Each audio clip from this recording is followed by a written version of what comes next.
It all happened when the city issued a memorandum, and the memorandum stated that if you are caught selling food on the street, they were going to take everything away from you and they were going to give you $1,000 fine. As it was just at the exact moment when they say you can't sell anymore, that was the end of it. And so it was for so many street vendors here in LA. There was a point where I honestly just didn't have enough for the rent.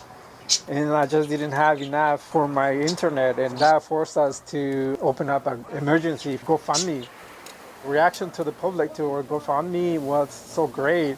Since they donated $5,000 initially, and so we have like a couple of rents now, we felt that through that we had a sort of like a commitment to pay back the community.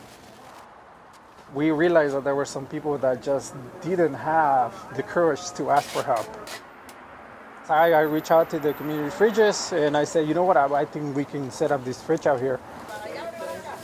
This erases the face-to-face. We can just set up a fridge and say, I don't want to know if you need help. I don't want to know if you whatever, you know. Just go grab it. With that, I came up with the idea, maybe we do a cookout because there's a lot of people who live on the streets that they don't have a way to cook something that we do. For example, grilled meat, have this with cheese and all that. Because if you're living on the street, you have no refrigeration, you have no access to fire, so there's no way you can cook. So I was like, what if we do something like this? Cookouts are usually every Tuesday, and we give away about 120 to 150 plates. I think we're, including this one, that's like 21 or 22 cookouts. So give or take about, just the cookouts itself, about 3,500 meals.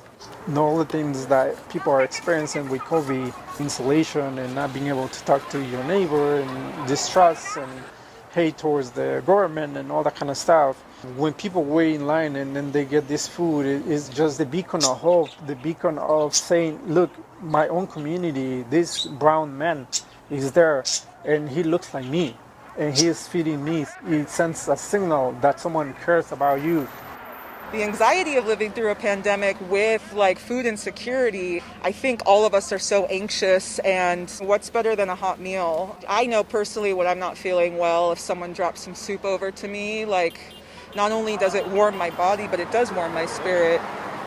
Thank you.